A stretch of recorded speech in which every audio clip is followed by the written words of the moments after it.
We're going now? Okay.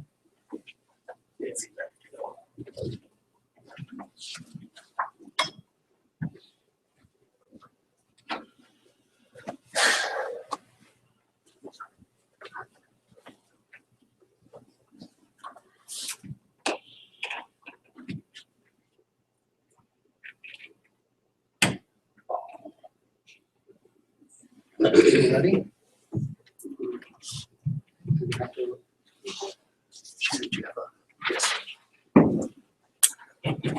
Okay, we're gonna start now.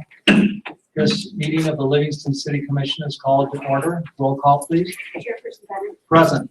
Commissioner Holton, Commissioner Reddington, Commissioner Stern, Commissioner Friedman. Here. Okay. We'll now have a moment of silence.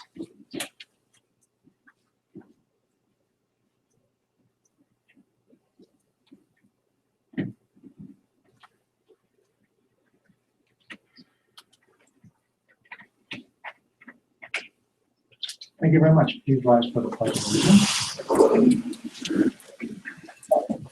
Pledge allegiance to the flag of the United States of America and to the republic for which it stands, one nation, under God, indivisible, with liberty and justice for all.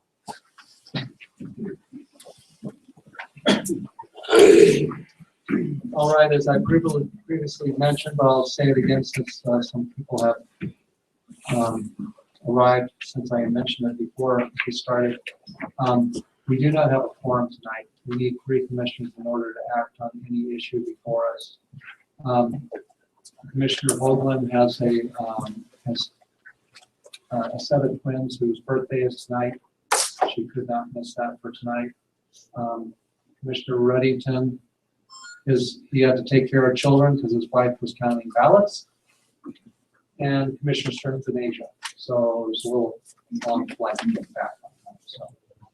So we will go through the agenda. We will not be able to act on anything. We won't be able to take a vote. But anything that we can either hear a public comment or a presentation or take any feedback on an issue, we certainly will. But we won't be voting or acting or making a decision on anything tonight. This will all be moved forward to the next meeting. So sorry about that. I hope we'll make it as interesting as possible for you and not very long. Okay, so we cannot make a motion on consent items, so we'll pass that. We have no proclamations, but we do have one scheduled comment presentation by AmeriGas regarding propane amendment to city ordinances prohibiting large propane storage tanks within the city limits. Okay. On board, and since you're on the agenda for scheduled comment, you don't necessarily need to state your name and address for the record. So Okay. Go ahead and have a seat and speak directly into the microphone so those behind you can hear as well, and we can pick it up on a recording. Okay, my name is James Dowell, and I'm representative of AmeriGas Propane, doing business in Livingston as Northern Energy Propane. I've had my storage tanks about 3 miles east of Livingston on Old Highway 10 for about 40 years. The railroad now has requested that we vacate that because of added traffic coming through Livingston. They have 2 main lines coming into Livingston, and we tie up one of their main lines whenever we get a switch of propane out there at our storage. They've asked us to vacate that. We had a couple different opportunities or places that we'd like to move our storage tanks to. We've always had rail facility, rail siding capability there to get propane by rail. That's a big advantage to our community here, and the fact that propane does get scarce, hard to come by some winters in particularly cold weather. And we've been able to supply Bozeman, Big Sky, Livingston, Gardner, a lot of surrounding areas and us even by having that rail siding here. I would like very much, and most of the other people involved with this would like to keep that rail siding because we have to move off our site by the end of the year. We had proposed to move into the rail yard because that is into the city limits, and the city has an ordinance against large propane storage tanks. We need to vacate that ordinance, whatever, to change that ordinance against large propane storage tanks. Propane is a safe commodity, a safe form of energy as long as it's handled properly. I've been doing this for 30 years. Safety is always our biggest priority in dealing with propane or any source of energy. Dan Babcock's a rural fighter I've worked with for a number of years now, and he can attest to the safety and to the stringent controls that we place on the handling of propane. Propane is a sealed system. It's not open to the atmosphere at all. If you should ever smell propane around your storage container or anywhere else, there's something wrong, and it needs to be addressed and it needs to be fixed. We've got a perfect safety record for the 30 years that I've been here. There have been propane incidences, but things that we have fixed or remedied rather than caused. It's like any form of energy. If it's used safely, it's a great source of energy. So that, I'm not sure what the ordinance is. I do have that here, I think. Chapter 11, section 1132 and 1143 in the city codes. So that's what I'm asking the city to consider. It would be a huge detriment, I guess, on my business to not be able to get rail sidings for rail cars into Livingston. Thank you very much. Chief, did you have something you'd like to add to that? Yes, I would. Dan Babcock, Park County Rural Fire Chief. Like James said, I've worked with him for the 12 years I've been with the department, and the 6 years I've been the chief. There's never been an incident where propane has caused any problems other than what people cause for themselves, like running over a tank, buried tank, and knocking off the lid. But the difference is that James and his crew would come out, even if he wasn't servicing that particular tank or wasn't his propane.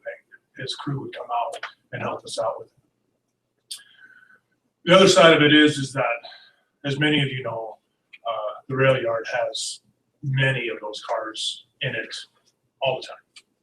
There hasn't been one time that I could think of that there was no propane cars sitting in the rail yard ready to be transported down. The site that's being looked at is the southeast end of the rail yard, which is close to the Bennett Street crossing, but it's farther west of the Bennett Street crossing. So it's in a relatively vacant area. It's, again, a rail yard that's, if you're going to be using rail to ship things in and out, I would think that the onloading and offloading would make sense to have it in the rail yard. The rail yard has security at night. I don't know about during the day, but I know there's a security guard during the night, so the chances of it being tampered with would be nil. I don't know the history of the law, why the law was put in place. I'm assuming that there was a bad story, or maybe some less stringent laws back when it was put into place. I know James had his facility where it used to be called Cafe D'Arte, but something else now. It's on the corner of Owen Park Street, where he had a 1,000-gallon tank. 1,000-gallon dispenser. 1,000-gallon dispenser tank. Never a problem. And we've never had a problem with him out there where he's at now. Again, I know there's videos out there that talk about propane cars, but those are incidents where something that has to be lined up just right, and the chances of that happening here are probably nil in my book. But again, I realize that there's some concern out there, but I have worked with James, and there has never been a problem. James has always been up front with us and willing to help us out with everything that we need.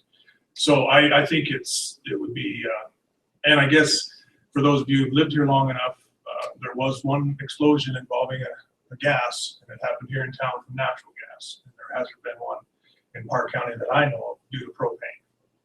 So again, I don't know what the purpose behind the law was at the time it was made, but I think it should be reevaluated and possibly, if not repealed, then maybe changed to allow this venture, just simply because we don't want to hurt business. And James, Northern Energy has been a part of this community for a long time. I'd be willing to answer any questions as it comes up. It would be in your city fire chief's jurisdiction at that point, so I would encourage you to weigh in on his opinion. I know he can't advocate for anything that's against the law now, so and I understand his viewpoints as well. And we share the same concerns. I mean, obviously, like James said, any of that stuff, when it's mishandled or handled inappropriately, it's dangerous. But that's what's in the yard right now. Not just propane, but anhydrous and chlorine and a multitude of other hazardous materials. So I'd really like you to consider this. And I know you can't do anything tonight, but I would like to see the city move on this because, like you said, it has to the end of the year. And we started this discussion at the beginning of last year, and I think there were some communication issues along the way. And so some things didn't happen as fast as we would have liked them to, but we're kind of, or James is kind of under a time crunch now. So I think that's something you can put on the next agenda or whatever you need to do. I don't have a clue what you need to do. So. Well, probably if I may, before I go ahead and say anything, Mel, do you have any? Go ahead. Okay. We would probably look to our city attorney to look at the ordinance, look at the history behind it to see what the purposes were for it in the first place. I don't even want to guess because I could, come up with a bunch of guesses, but none of them would be accurate. So, so I think that's probably. I don't think you need a majority of the commission to go ahead and do some research on that so that we can find out what our options are, see if there's any state laws or regulations that would impinge upon that decision or give us any illumination on that decision so that we can bring this forward again as a discussion item at our next meeting. Is that a long enough time for you, or do you need, or is that too short a time? Or No, that's enough time. Enough time to bring the options we might have for that. That would be in the middle of November. It'd be in 2 weeks. So it would be what? 17th of November. So we'd have it as a discussion item at that time. So I'm just kind of walking through the process. At that time, if everything was well understood by the commission, there weren't any questions that were outstanding that couldn't be answered. At that time, if everything looked proper and we felt that we could move forward, we would then direct the city administration and attorney to bring back an ordinance change or adjustment or amendment or repeal one ordinance and accept another ordinance, whatever the city attorney would advise us to do. And then at that point, we would, with the ordinance, that would need to go to a scheduled public hearing. Yeah. You would have a 2 hearings, 2 readings. 2 readings. So so this is all we would be able to do tonight anyway. So we haven't lost the night. Right. So our first step would be to direct the city administration and attorney to really take a look at this, bring it back at the next meeting, and then we'd have 2 public hearings for the ordinance, take public comment, and after the second hearing of the ordinance, if there was a positive vote, it would then become law 30 days. in 30 days after that. So that put us after the first of the year. I think the last reading would be the second meeting in December if everything went like clockwork. Correct me if I'm wrong. And then if it was, the final approval happened in the middle of December, which that would be the 15th. Then 30 days after that, it would be enacted as law. So January But 15th. but if you approved it or on the second reading, they could start acting before that 30 days, correct? One thing that we could do is you can state a different date, a different effective date. Normally ordinances become law within 30 days, but the commission does have the authority to provide a different effective date. So you could act and say effective immediately, but generally it is 30 days. Okay. But I would want the ordinance to be in effect when you start, when you start taking Yeah. action. Construction. Right. Okay. One moment, please. So are we done? We good with that? Is that, did we kind of walk through that accurately? Yes. Okay. Mel, do you have any? No, that's fine. Okay. All right. So thank you guys very much, and we'll see you at the next meeting. We'll have it as a discussion item, and we'll talk about the details at that point. I'd like to leave a card and a couple of pictures here with the commission. Would that be all right? Okay. Or you can get hold of me. Why don't you leave that with Lisa, Okay. our interim city manager? That's proposed site and then also kind of building schematic. Fine, Marvin. Well, thank you guys for coming out. Thank you very much. Appreciate it. Okay. So, we do have one public hearing, which we're not going to read or go through since we don't have a quorum to act upon it. Same thing with the resolution. We do have a few action items, and I just want to go through these and see if there's any discussion we can have. Of course, we're not going to be able to act on any of these items, but we may, as two people of the commission, may direct the administrator to bring back items we may need for further discussion in regards to these issues. So first one, discuss, approve, deny Public Works Director's recommendation on the downtown preliminary engineering report. Do you want to present anything on that? Or do you I want to? certainly can. Okay. If that's all right.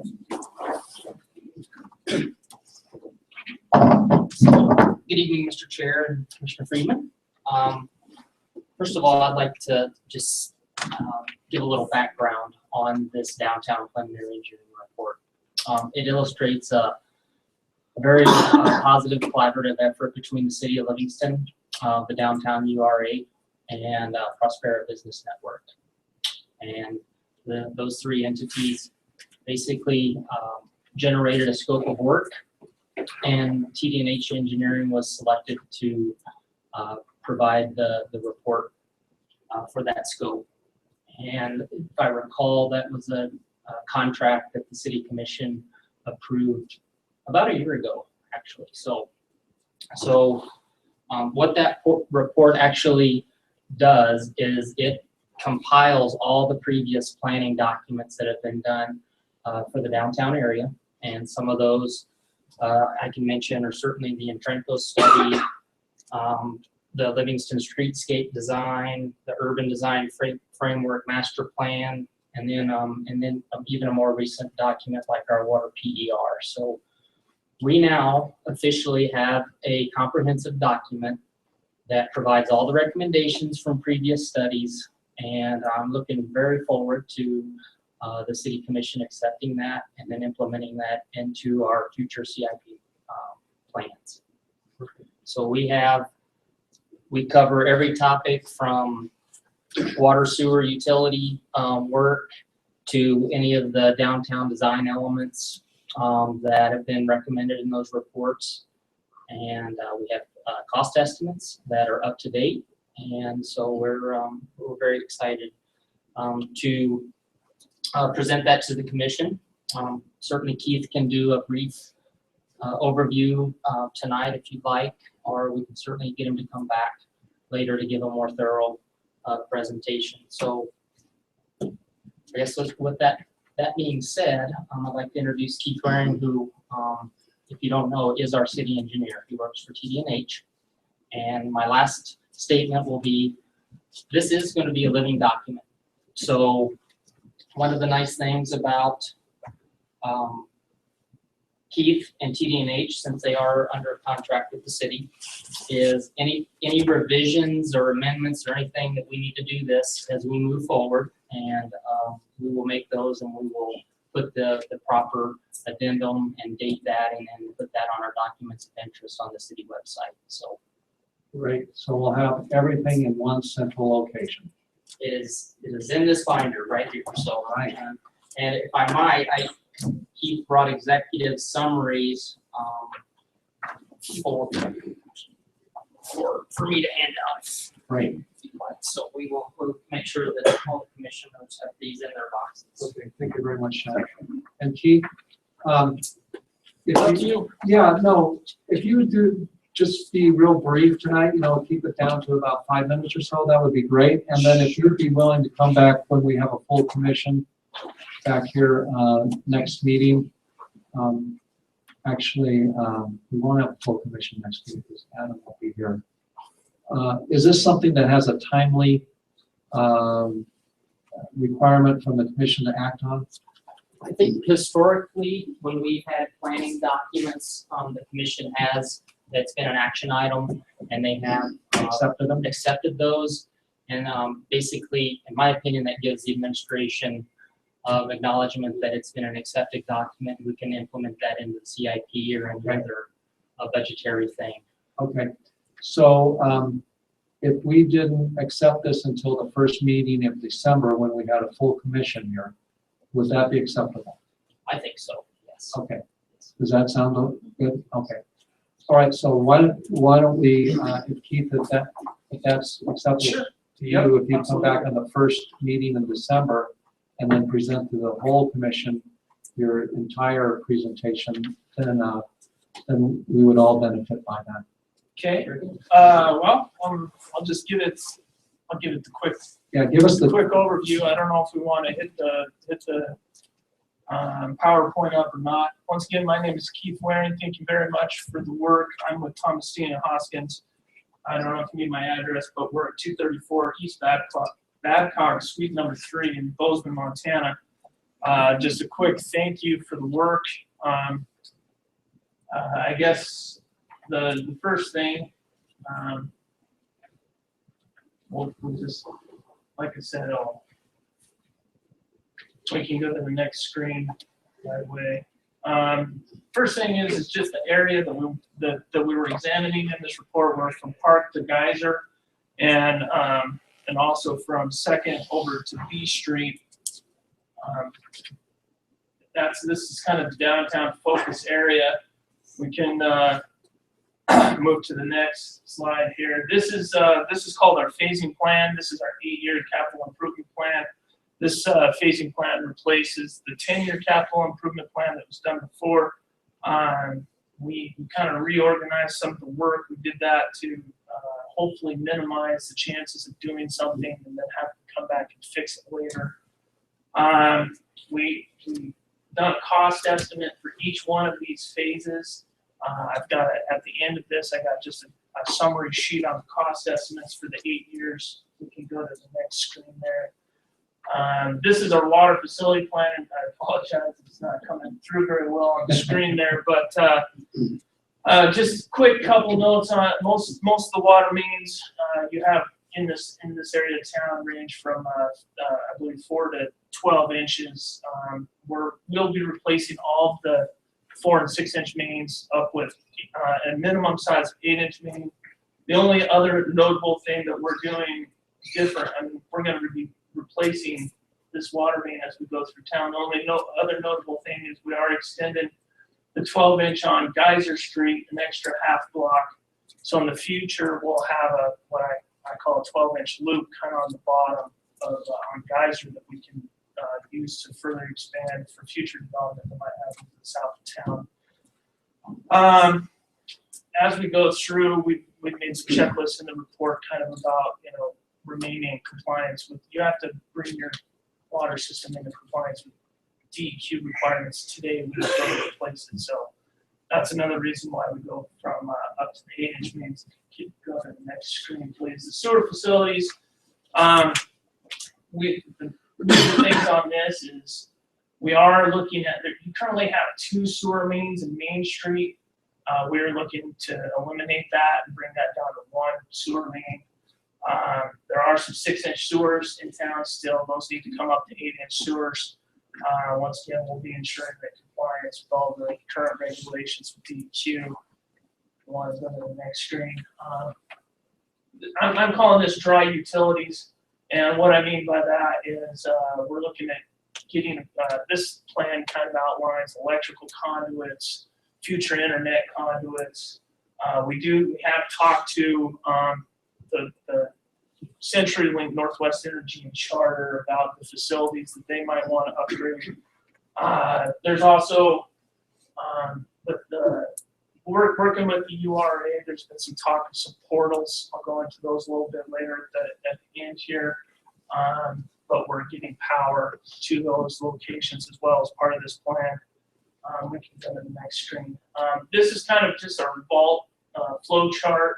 There's some underground vaults in downtown Livingston, as I'm sure you guys are all aware. We've put together this flow chart that kind of shows, maybe to help people, evaluate their vaults a little bit. We've also, as Shannon mentioned earlier, already entered into discussions with people regarding the vaults.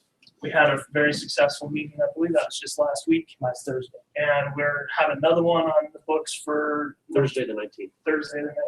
So we are coordinating with the downtown property owners on their vaults. And the next screen here. ADA accessibility is a big item. That stands for the American Disability Act. As I'm sure most of you are aware, this is a couple of pictures of Calendar Street. These when we go to move to replace this, these double curbs will go away.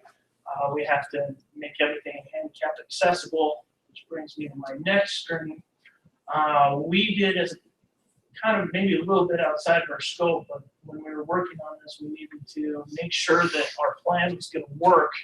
And so this is a preliminary grading plan, and I know that's gibberish to anybody who's not an engineer, but what I think we've convinced ourselves that we can do is we're going to be able to raise that street grade of the elevation. So the floor, finished floor elevations and all the doors will remain the same, and we should be able to eliminate that curve. Next screen. So Excuse me, you got did you, when you talked to the downtown building owners last Thursday, did you bring up that issue about raising the street grade to? I don't know if we specifically, did we talk about that specifically last Thursday? So it's been, they're aware of it, that's going to be something that will be moving towards improving. Yes, certainly. Okay. And Good. Okay. if we great. didn't make it clear, we're gonna continue to meet every couple weeks. I know how as humans go, we hear it once and then it doesn't sink in until we hear it about 3 or 4 times. So, Yes. thank you. So traffic impacts, we evaluated some traffic items in downtown. A couple of items. We looked at traffic impacts, street improvements, alley resurfacing, curb and gutter replacement, on-street parking, paving and marking. Those are all addressed in the report. I have Second and Park and Main and Park kind of noted in there in the middle. That's because those are, at those 2 intersections, you have what is called the level of service F. That means that during your peak hour, your streets are gridlocked. It's hard to make a left or right turn off of Main or off of Second onto Park. We've talked to MDT, and they are currently, I think, in the process of kind of starting back up again and looking at planning and options of improving that. So that's the reason I brought up Second and Park. And May I ask a question on that? Real Sure. quick?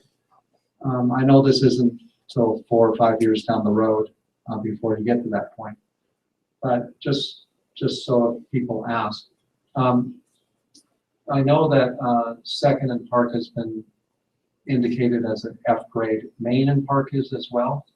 That was, there was a, Does that get a, is that a F plus? unfortunately, F is F in Okay. the traffic world. That was in a study done by Bob Marvin and Associates in 2001. I can't imagine it's improved much since then. So Now, those, the workaround is go down to Fourth, the Yellowstone, then turn. exactly, if you're aware of what's going on, I'm sure you don't hit that intersection at that time of day, so. But as far as kind of the preliminary thinking on that, to improve that, would one or both of those need a, some type of signaling device? That's a possibility. I think that right now, really, when I talked to Rob Buckfitch with MDT, he was like, you know, it's been 14 years since we looked at that intersection. The right answer is probably go back, update the study, come back with some options, engage the community, and see if we're ready to move forward. Yeah. Sorry for the diversion on that. No, ask questions whenever you want.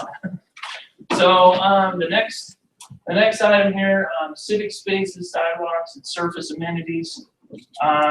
We worked with, as Shannon mentioned, URA. We also met with the Vision Livingston Downtown Partnership, who did a study in 2009 that kind of looked at some of these amenities that we should be considering.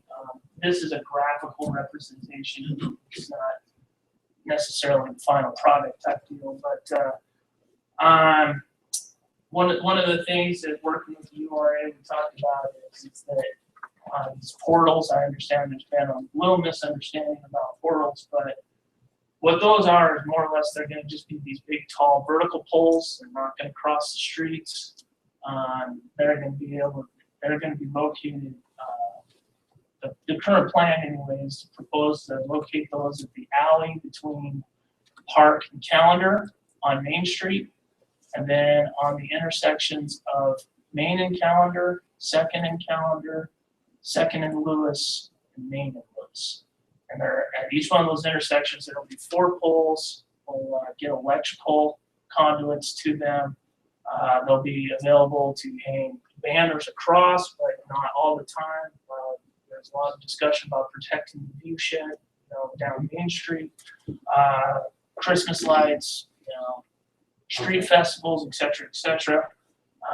We discussed these fancy crosswalks. Those are included in the report. Let's see.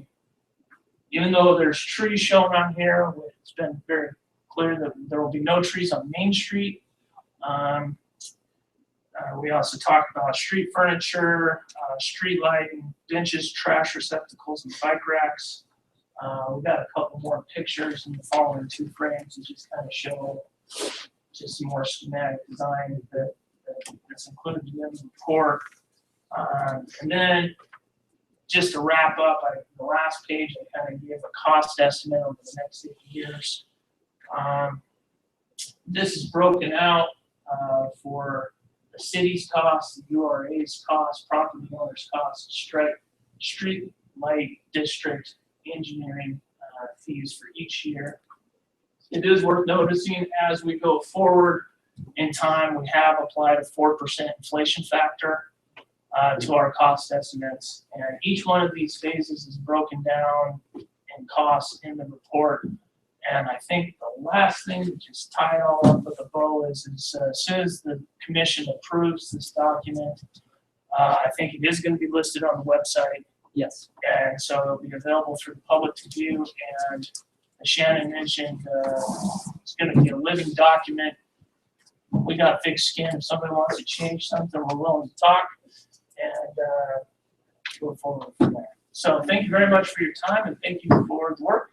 Yeah, well, you're very welcome. Thank you very much for that report, and I hope you don't mind coming back in a month and meeting with the full commission, and we'll enjoy it one more time. Sounds perfect to me. So if I might have a chance to have a Yeah. couple closing comments. First of all, I strongly encourage, once the commission approves this, and it is on our website, that everybody interested, all downtown business owners, or even any citizen in Livingston certainly use this document. I think it's very helpful. It puts all the components of what's necessary to have successful improvements in the downtown. And we certainly encourage the public process in making all these decisions to do things right the first time. And the last thing I will say is the city of Livingston, we were very fortunate. Half of this project was paid for by the Big Sky Trust Fund. So we're looking at about a $38,000 document, and out-of-pocket costs were 50% of that. So we took advantage of the Big Sky Trust Fund, and I think it really paid off for us. Great. Well, thank you very, very much. Appreciate that. Thank you. Thank you very much. It was a nice report. I enjoyed that a lot. Mel, do you have any questions for clarification? No, I did attend that last meeting they had for the public, and I think that was tremendously worthwhile. So the more we can keep everybody in the loop on this, the better off we are. So I appreciate it. Perfect. Thank you. All right, thank you very much. Okay, you're up again, Shannon. Public Director recommendation on Staley Engineering's associated wastewater treatment plant report. Okay. So there again, if you recall the last city commission meeting, Ryan Riddle and Robert Siemens from Staley came and gave a presentation on that report. And we wanted to bring that back in front of the commission at this meeting to basically approve or deny that document so we can implement the work that it recommends moving forward. Okay. So So the same thing. same That thing. particular document. And are you okay with the timing if we do that the 1st of December? Or do you need that sooner? Preferably sooner, but I will Because we'll be, have 4 commissioners here on, at least 3 for sure, on the next meeting. If you prefer that, then let's get it on the next. certainly if it's okay with you and the city manager, I'd like to at least put that on the next agenda. Let's do it. And just so you know, today we officially started the advertisement for a request for proposals for the engineering for that project. Okay. And the proposal is written assuming the city commission is going to accept that document. If by some chance the city commission does not do that, we can certainly pull the advertisement and do it after the fact. Sounds good. All right. Thank you very much, Shannon. Appreciate that. Number C, we'll skip. For D, is there anything really we need to discuss on that right now? No, I would prefer that we wait, seeing as how it was Commissioner Hoagland who requested that Okay. Mr. Woodall prepare that report, so we should probably wait until she is. Okay, sounds good. So let's try to stick it on the next agenda then. Let's move that forward one meeting. Okay, dog enforcement issue. Again, that's something we can have public comment on in any discussion, but we can't act on it except for possibly recommending getting some more information for it. So is there anything that the administration would like to present on that particular issue, or is this mainly for public discussion? This item is mainly for public discussion. Was it? At this meeting, Okay. right? And there is, And I believe Mr. Gomez was going to present something to the commission Okay, because this pertains to the proposed off-leash area at the Waterworks Park on 9th Street. okay. Okay, yeah, come on up, Mike. Okay. Just so you know that we cannot, we can direct the administration and attorney to bring us back something, but we can't actually act or make a decision. Okay, Here's a little info. thank you very much.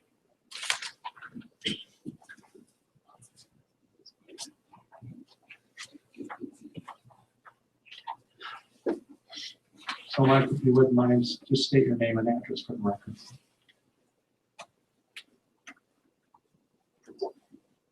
Mike Gomez, 611 North D Street.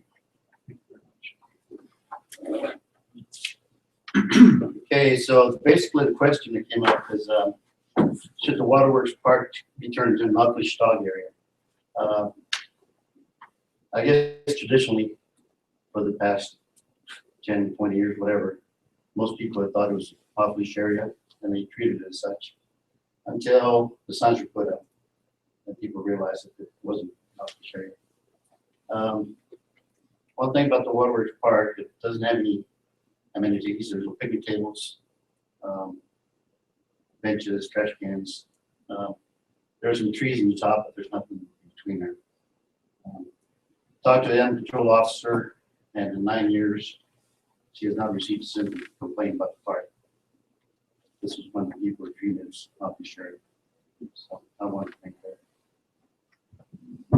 And so right now as it stands, there's a minimal use of the park. There's some people use it for soccer practice because it's pretty seasonal. Sledding, again, is seasonal. I didn't go by today. I don't know if there's anybody sledding. So when this came up, I started going around there to take a look at it. Personal observation. I've been there at least 30 times in the last few months, couple months. I saw some young kids practicing some soccer, and this weekend I saw a person walking the dog. That's it. I haven't seen no activity there.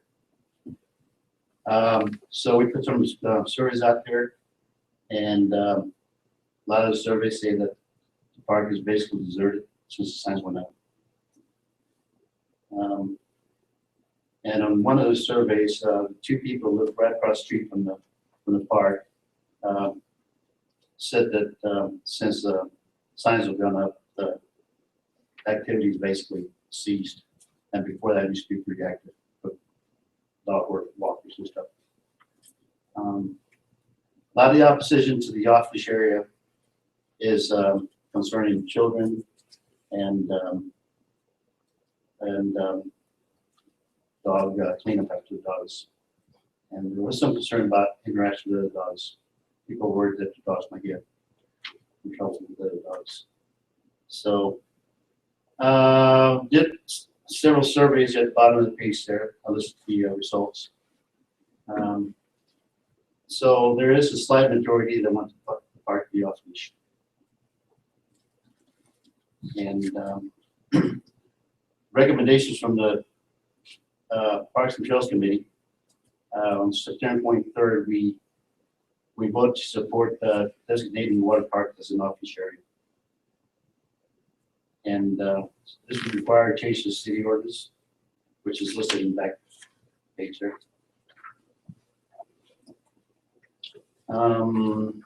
If we did that, we would like to include restrictions on the use of the park. For example, no off-leash from organized events or in progress. You know, when they have soccer games or any kind of organized event. We'd have to post signs stating that those restrictions. We'd like to provide disposal bags for the dog owners and windproof trash containers. Currently, there isn't a trash container inside there. There used to be some trash containers on the other side of the park that they're taken out. And the ones that they put up, the ones that kind of tend to go away. So, one thing we want to do as the Parks and Trails Committee is to maximize use of parks and open spaces. And basically, the way the park is right now, it's not being used for anything. This is a big open space, have no waste. So, if approved, we'd like to add item 4 to section 441C, which is states which areas are permitted off leash. Right now, there's only like three areas there, and we'd have to have new signs for the park. And, that's pretty much it. We have a lot of good comments out there. We had 4 letters of support, all in favor. We had the Enterprise did a survey. There was a 55 for, 45 against. Did a phone survey on my own, and I had 13 folks that wanted it, and 13 folks wanted it as off leash and one was against it. One person, they said, she said that it had been an off leash area and now it's not, and so I don't know what she wanted, yes or no, so I just put it on Facebook. There was 4 can, 13 against. So it's public meeting on 23rd September. We had 4 people come in and they were all in support. One was a repeat from the all-in, so it looks like people, some people, majority, want the park to be open as it was before. Great. So the Parks and Trails recommendation is to provide an exception in the ordinance for the Waterworks Park to be off leash, with the exception being when there's scheduled events like soccer practice or games, Organized events. organized events. Yeah. Oh, we can work on that kind of, we have to work on that kind of language that we want to put in. It would be a change to the ordinance via, in addition to it. Okay. Okay, great. Do you have any? No, I had several people from the community call on this, and that's,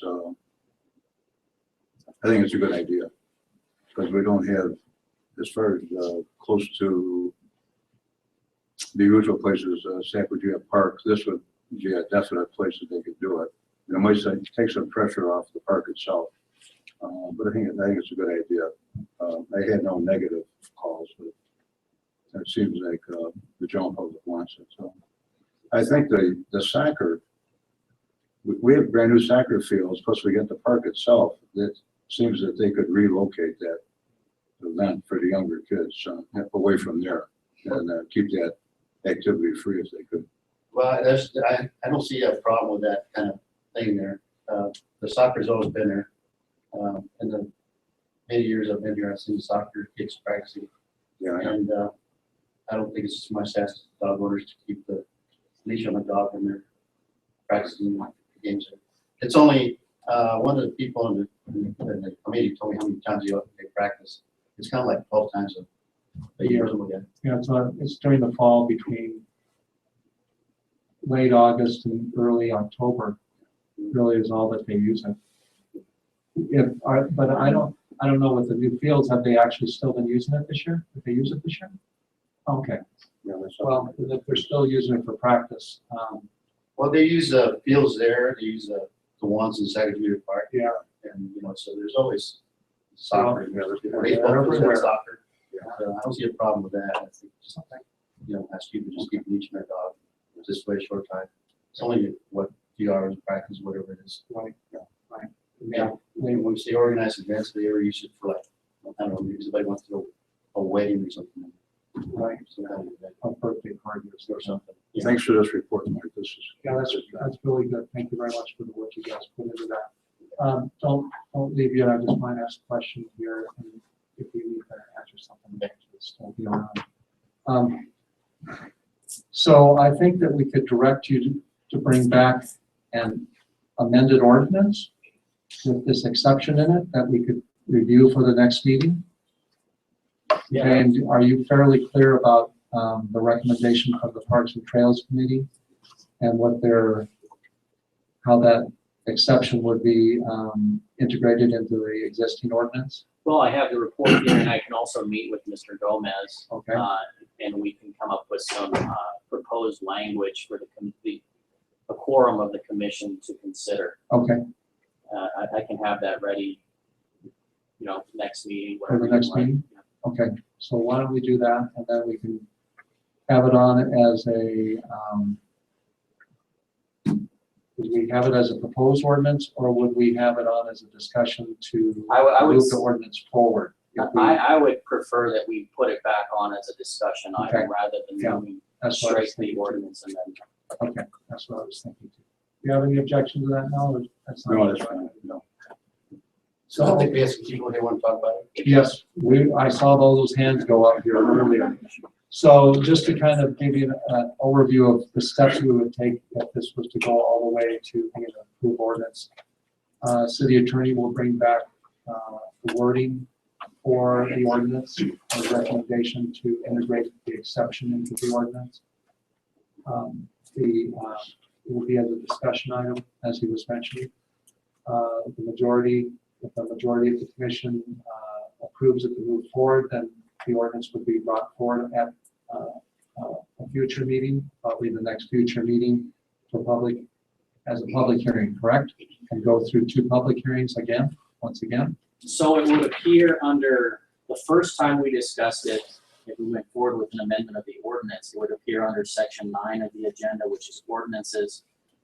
Provided it got a majority vote at that time, it would move on to the next agenda as scheduled public comment. Okay, and at Or that sorry, the public hearing. public hearing, and at that point, if it was voted in the affirmative, then it would become an amended ordinance. Correct. In the law book of the city of Livingston. Correct. Okay.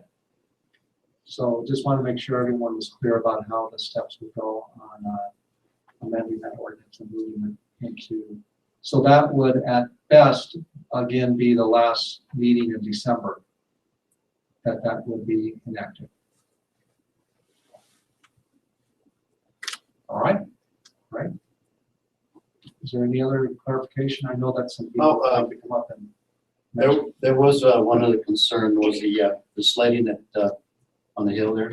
I'm not sure whether we want to, put the restriction on there because it's not really an organized event. It's like, and some people like to take their dogs sledding with them.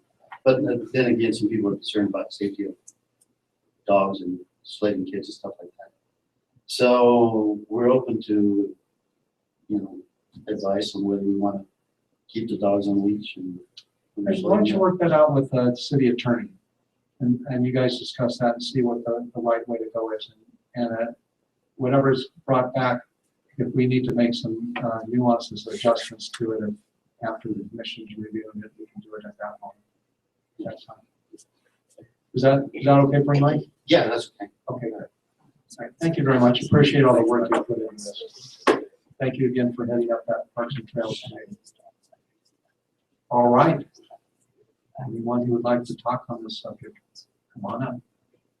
One at a time. I'll just say one additional thing. And you want to state your name and address for the record and sign in the book. Sure. My name's Jeanette Blank and I live on 418 South 9th Street. And in addition to what Mr. Gomez covered, I just wanted to add that this right now, we had relatively, unenforced leash law across the city, and then all of a sudden it came down, and really at this point, what I've noticed mostly is living on the west side of town is that doubles the distance to get to a leash-free area, to get to the band shell, which limits a lot of accessibility for people who, one, may not be able to walk that far with their dogs. The other concern that I've seen has come up is, especially in the winter time, those of us that work full time, personally, I can only walk my dog either in the morning before the sun is up or at night once it's dark. The band shell is the only lighted area that's leash free now in the entire city. I guess Mayor's Landing also has some lighting, but that has a lot of old landfill debris that's surfaced up, and also not really the safest place just because it's kind of isolated. So there's a lot of limitations. There's not much accessibility. So I feel like if we want to have pretty strict fines come down on folks that don't have their dogs on leash on sidewalks and such, we need to give folks an area where they can bring their dogs to run leash free and have accessibility for that. So I think the Waterworks Park is a great example of a place that has been used in the past, that's an ideal location, that has lighting, that hasn't had any incidents or complaints in the past as well. So I am all for it. All right. Well, thank you very much. Thank you. Has there been any other suggestions of other areas in town for off-leash? Yes, Shannon. Well, in our Parks and Trails master plan, the high ground area is an area that it specifies as a fenced in. Now, is the new soccer fields, they're off leash, aren't they? No. They're not? Oh. See lots of dog hospitals, but don't tell Judy. No. You scrap that from the report. Okay, anyone else would like to comment on this issue?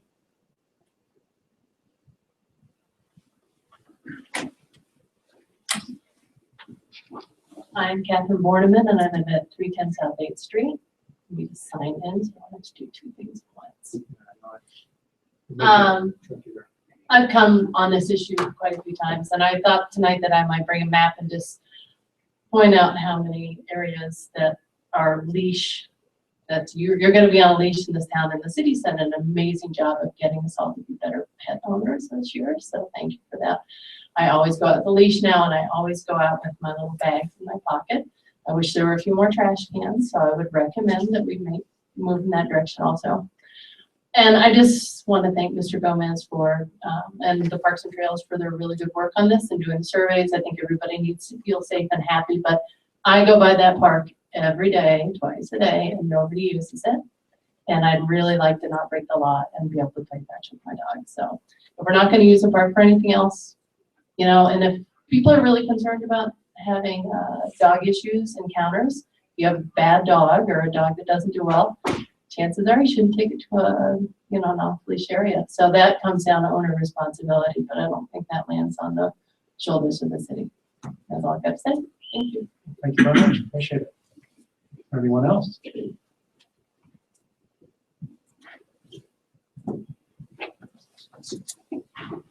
Ron Blanco, 102 South 8th Street. I'm here to support the idea of making the Waterworks Park once again an off-leash area. I've taken my dogs there for over 20 years, almost once a day, if not twice a day. They're spoiled dogs. They got you trained, don't they? We've never had an issue with soccer, sledding. There have been, perhaps not a wedding, but birthday parties there. As a responsible dog owner, which a lot of Livingston residents are, we have common sense to know to avoid these areas. For the soccer practice issue, they should practice on the front side on 9th Street. If we happen to have to take our dogs there when they're practicing soccer, we will stick to the 10th Street side, up between the trees and Cambridge Street, I believe it is. There is a great need for that. Once again, we've never had an issue with our dogs. I've never seen another dog have an issue there. I think it will bring life back to that area. It kind of became a communal social area for dog owners. Socialize your dogs. We'd go there. I may not know the people's names, but I know the dog's names. So it's a good way to socialize your dog and to train your dog. It's a good open space to play fetch. At the Bandshell Miles Park, there are benches. You're encouraging interaction between dogs and people who don't want the interaction. You know, that's the main issue I have with Miles Park. I don't want to remove it. We need that option too as an off-leash area. I would like to have the Waterworks Park become off-leash. I want to thank the commission for the time to listen to us and hopefully approve this. Thank you. Thank you very much. Appreciate it. Anyone else would like to comment on this particular issue? Decide not to? I can't add anything that hasn't been said. So. Okay. Does anyone want to echo what's already been said? Just raise your hand. 2 or 3. Okay. Oh, there's 2 in the back. Okay. Okay. All right. Well, thank you very much. I think Livingston has proven to be that they love their dogs here and take care of them well. And the staffers probably very happy. There's plenty of dog owners willing to take care of dogs around here. Okay.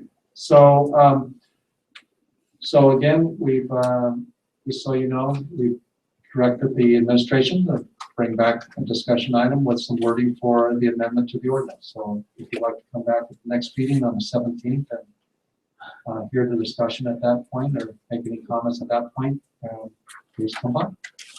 All right. Okay, so let's see if there's anything else we can discuss tonight. Action item F, we're gonna move to the next one, and same thing with action item G, unless there is anything you'd like to inform us on as far as process, Lisa. Or would you like to wait and inform the whole committee, commission at one time? It's up to you.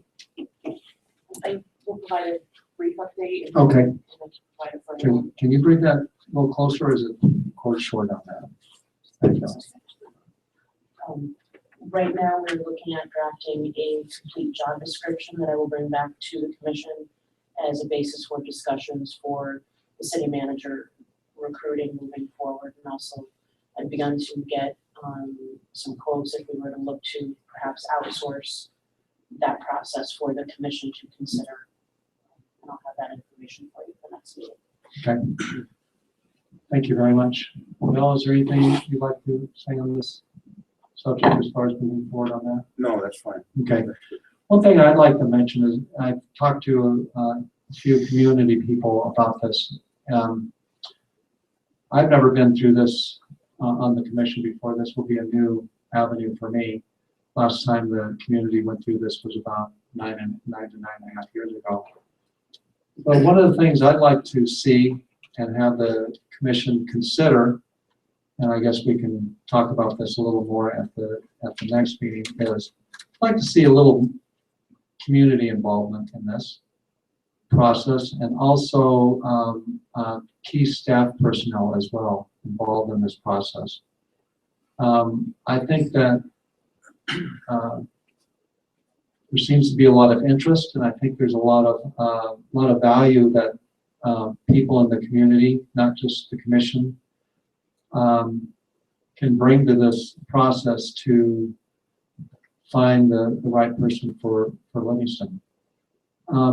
So I'd like to throw that out as a thought and hear what people have to say about that, but I'd like to involve some key people in town to be involved in that process, as well as the key staff for the city involved in that process, so that we feel like we're working together, because we all have to work with the same person for the future of Livingston. So that was something I've thought about for the last couple of weeks, and just it's kind of been taking shape. I'm not sure what that would look like or how we'd handle it, but we need to. I think one of the things I talked to Commissioner Hoagland earlier today, when she informed me that she wouldn't be coming tonight, that she was going to become a part of it, but she has 2 twins. They're 9 years old. Their mom on her birthday. Anyway, she was in agreement that we should probably schedule a workshop to get the commission together to start this process and talk about how we want to move forward. Of course, the work you're doing right now with pulling that information together is a part of that, but I think we need to have a broader coalition of the community, not only commissioners, but key individuals within the community and within the staff of the city to work together to come up with the whatever we call it, job requirements, what we're looking for, what that person's skill set is. So I just want to throw that out and see what people thought. Anyone can make a comment on that if they like, or just kind of take it in and say something next time when we discuss it. Yeah, come on up. No, Let's have a discussion. I was just curious, what do you mean by key people of the community? I don't know. I don't know what that looks like. Maybe business owners, people involved with the schools, people in the healthcare industry, anyone who might have an interest in that. I'm sure not everyone's that interested in it, but there's probably key people within the city who are interested in it. It might be an idea to involve those people in helping to decide characteristics, traits that you're looking for. Absolutely. But as far as the process of interviewing, et cetera, you may want to. That would, when we get to the interview process, and that will be mainly a commission, process. But as far as arriving at, quote, the checklist or the job skills, and what people would like to see, that's more of a community workshop input environment.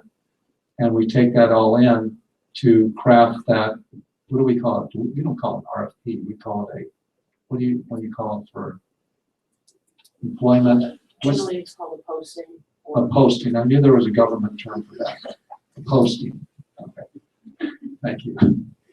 And then when the applications come in, then at that point it's a commission generated process at that point.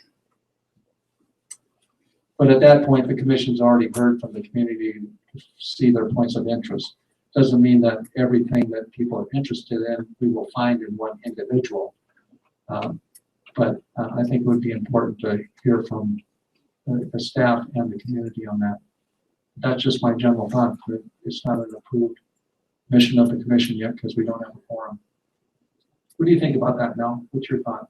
Well, where I sit right now, I would like people to understand the job of the city manager and also what the commission is all about.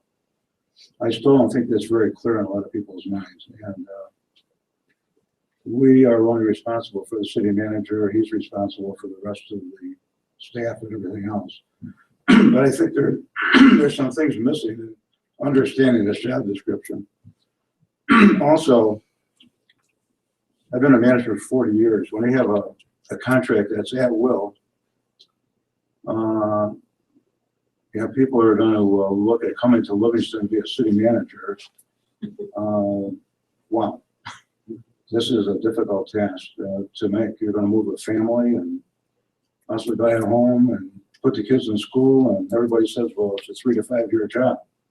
That's a great way to approach a job. So I would like all of us to be kind of on the same page of what this job is all about and how the commission and the manager interacts. And the manager job is very broad, and there's so many things that you have to take into consideration. So it's a big deal. But when I hear people talk the last 4 years I've been on the commission, I don't think they quite understand the dynamics of the manager and the commission. And he's not a mayor, he's a manager. So I've seen a lot of misconception about that. But this is an important step. And also, as a community, we have to be kind of user-friendly, so we all have to be on the same page what this job is all about, because it's a scary thing for somebody to step up for it. So it's an important thing. And as James said, I think the more people we involve and the more people understand what it's all about, that's critical to my way of thinking. So this is a big deal, and Lisa's got the job of putting the description together. But ain't an easy job. So I'll leave it at that. Good points. Are we, as a community, are we limited by, what are we limited by as far as state statute? We can determine what the contract, any contract can be, right? Are we limited by our governing statutes? Well, basically, the state statute says that the city manager will serve at the will of the city commission. I haven't done specific research into whether you can agree to a contract with the city manager for a set period of time, whether would satisfy the statute, or if we are specifically required to have a provision in that contract that says at will, anytime by majority vote, we can send you back. So I can certainly do some research. Could you? I think that would be important as far as, since we're starting at this stage right now to revisit all that and make sure that, we know what the parameters in which we can operate in regards to that. And just my, personal opinion now, And of course, we would take public comment on any contract that was approved by the commission, but if a majority of the commission agrees to a contract that says a term of X amount of years, would that satisfy the statute of being the will of the commission? I don't know, that's the question that needs to be answered. Right. Because the will of the commission changes every 2 years. Correct. And you can't set up a future commission to something that they may not be agreeable to. Okay. Well, if you could do a little more research on that, we'd appreciate that. All right.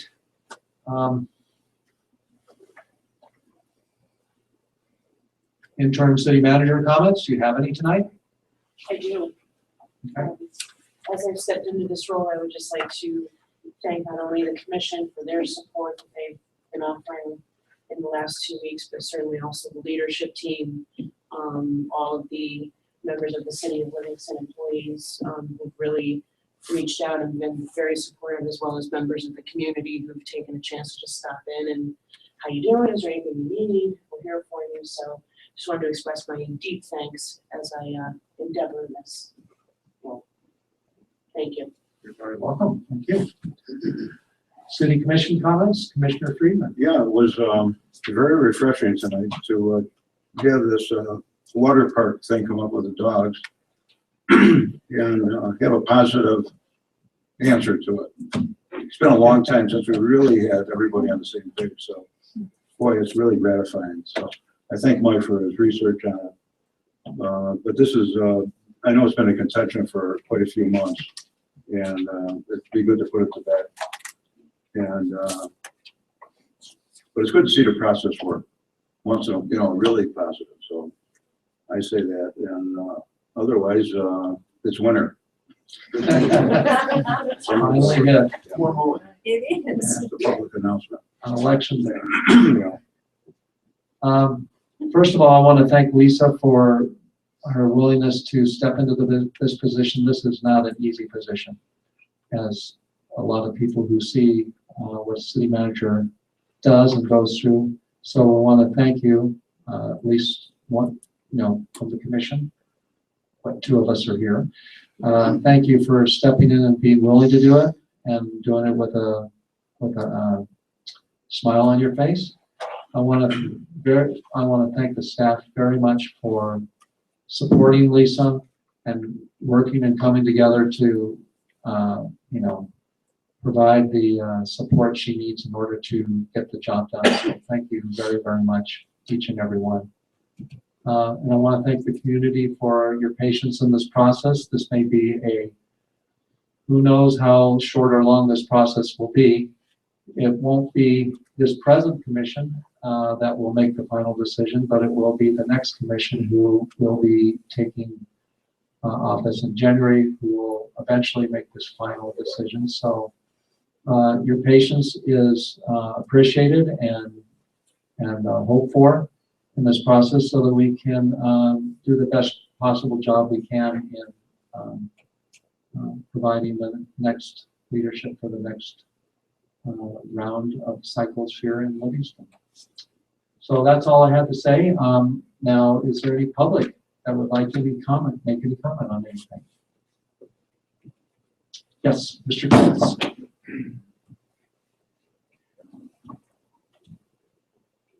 And before you start, I want to apologize to Mr. Durgan. We couldn't act tonight. When did you get here? I just noticed you over there. Yeah, I'm sneaky. You sneak in, huh? Okay, okay. We don't have a quorum, so we couldn't act on that resolution tonight, so I apologize for that. Steve Kuntz, 107 Eagle Court. And Mr. Chairman, I'm glad to see this fellow show up, because I noticed that you skipped that, and I thought I was asleep on a switch again and missed my window. But No, I skipped it because we couldn't act on it. Yeah. I should have mentioned that, sorry. Okay. I have a letter here I'd like to read into the record. It's from George Denton on this subject. And as I am unable to attend the meeting tonight, I wish to have the following letter read into the record. It is my understanding you are voting on acquiring real estate in order to move forward with the underpass project. I would like to bring to your attention several things I believe that are of utmost importance.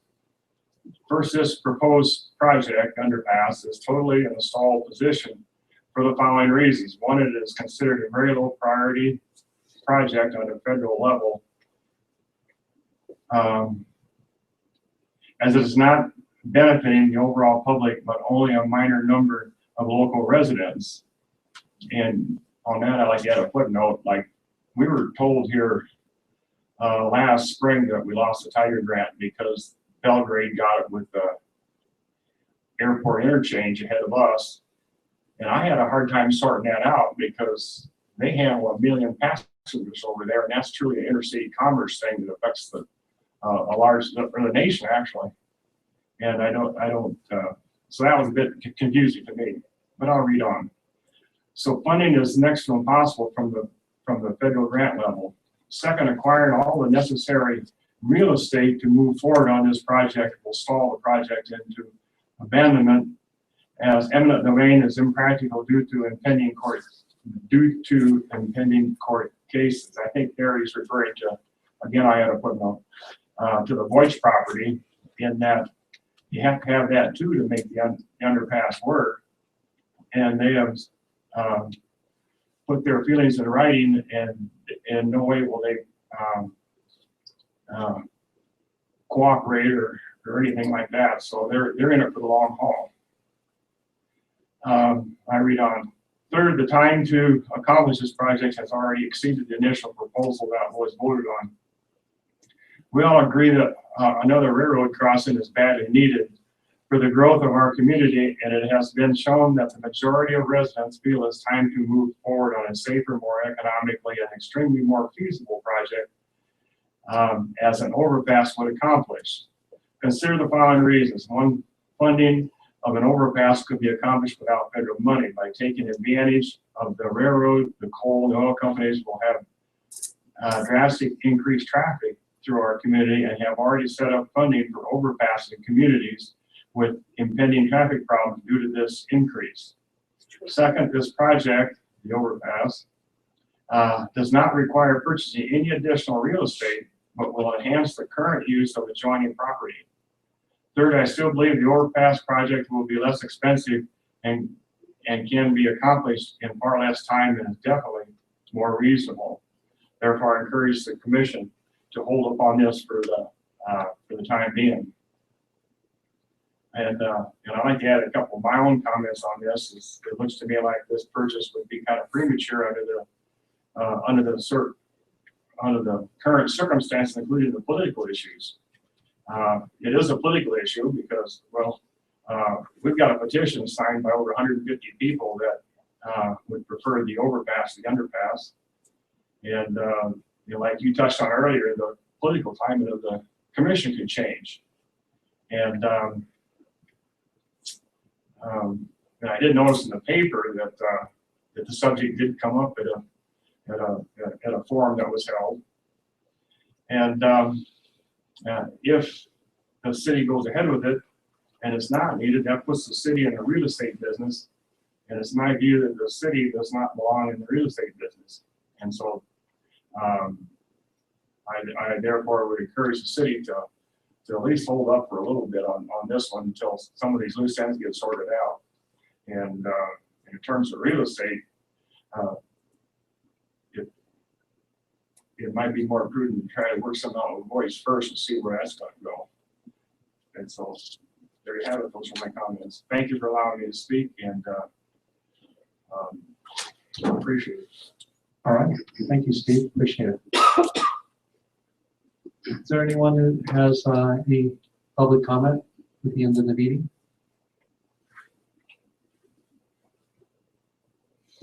Was that an arm or? Oh, okay.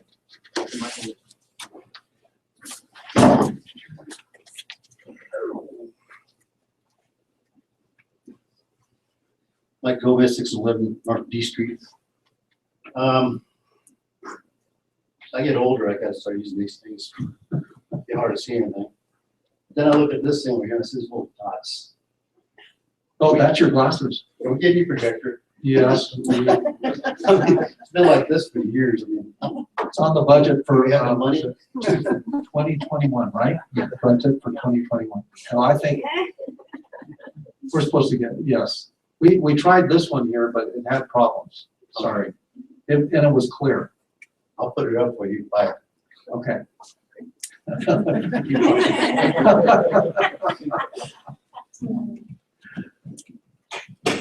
Any other public comment? I'd like to add one more footnote, if you please. Okay. And that would be in regards, and I wanted to comment when Jamie Dow was here talking about the propane thing. Uh-huh. And I personally am familiar with industries that require a lot of safety stuff because I'm a minor with MSHA and I live with that. I go to classes on that stuff. And I've observed his crew from a distance. And when you got an eye for this kind of stuff, you can spot people that got their act together. And I really can't say enough good things about the way he runs his business, the education that those drivers have, the procedures they follow. I mean, they are on spot, dead on. So I thought I'd mention that for the record. Right. Well, thank you very much. Any other public comment? Hearing none, I will entertain a motion for adjournment. So All in favor? Aye. Meeting is adjourned. 7:55. Wow. All right. Thank you, Carla.